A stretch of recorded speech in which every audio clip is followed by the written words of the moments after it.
So you'll have seen these advertised online, lots of places.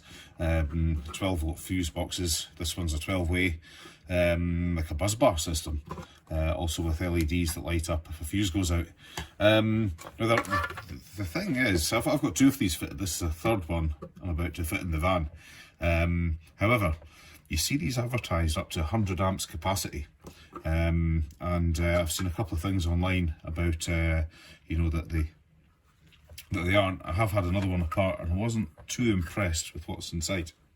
So I'm going to open it up, have a little look, and we'll make a little sort of judgment on that. So before we go any further, if you haven't seen these, really good, you bring your live, your battery into here. There's your neutral, you know, so you can use a big sort of thick sort of cable. Here's your 16mm stuff. So just put a crimped ring terminal on the end of that. Nice and secure, and you've got you just take your various circuits out here with whatever fuse, and then bring the neutrals back to any of these. These are all connected together. So yeah, pretty handy thing, but I think we probably do have to be a bit cautious here, so let's have a little look. Alright, so we've got rid of the screws, about to break it open. One thing meant to say is, this is no particular brand name. Either they'll come with this text or without, so I think they're all made in the sort of to the same kind of blueprint, probably in different factories.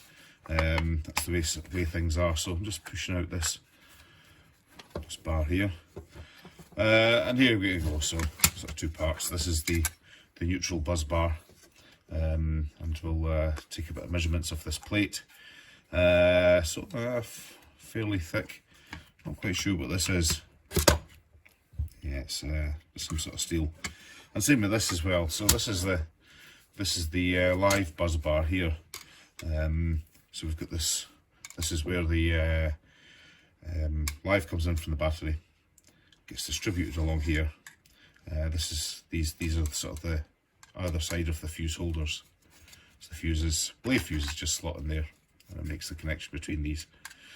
There's a little wire here which goes to the LED. Which, so if the fuse breaks, it'll draw current rather than across the fuse through, there'll be a resistor in here as well, through to here. Now beware, this is one of the things, is current will still flow through that, and if you've got a low power device, it will still be on. For example, I've got some LED lights in the van, and I pulled the fuse, and the light came on, and the LED indicator to show there was no fuse in there, but you know there was something connected and turned on, and there's still a little bit of light coming out of it. So you need to be the first thing you need to be aware of is current will still flow to your circuit.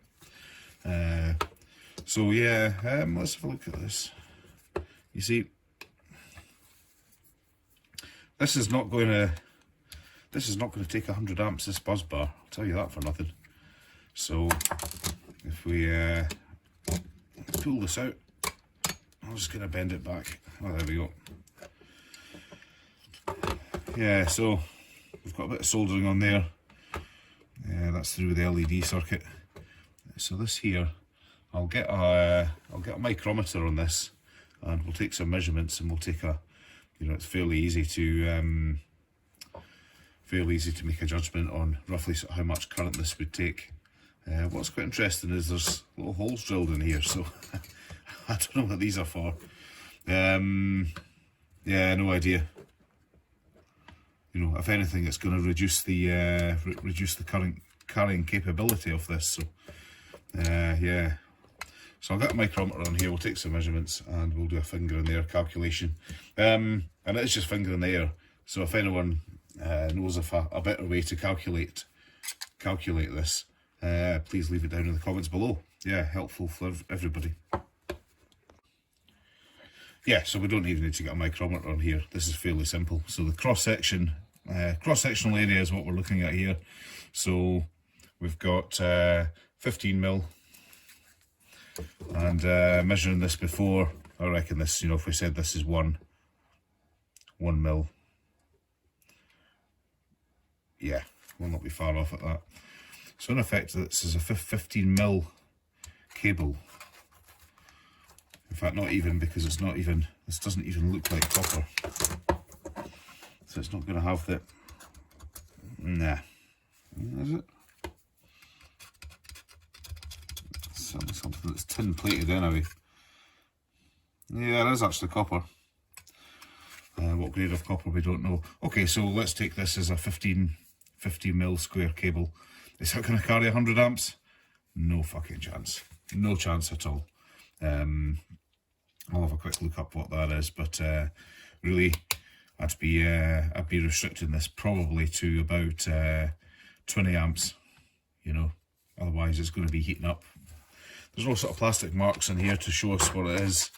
It's injection molded, so it's probably ABS, I would have thought.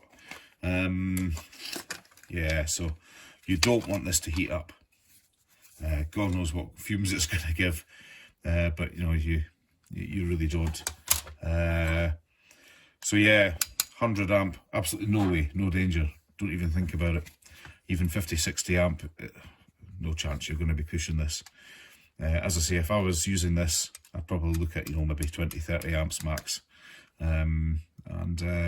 which is sufficient for most things. So, you know, I suppose anything that's going to have a high current draw, some sort of electric heating, water heaters, things like that, you know, where you're wanting to bang in a 20 or 30 amp fuse, you know, I'd leave it on its own circuit, fed from the battery with a correctly sized cable and, you know, suitable inline fuse. I wouldn't be loading that into here along with, you know, another 11 circuits or even half of that. So you just got to be very, very careful. Hope this has helped. You know, remember to like and subscribe. I've got lots of other videos on camper van related stuff, 12 volt wiring. Yeah, all good fun. Cheers.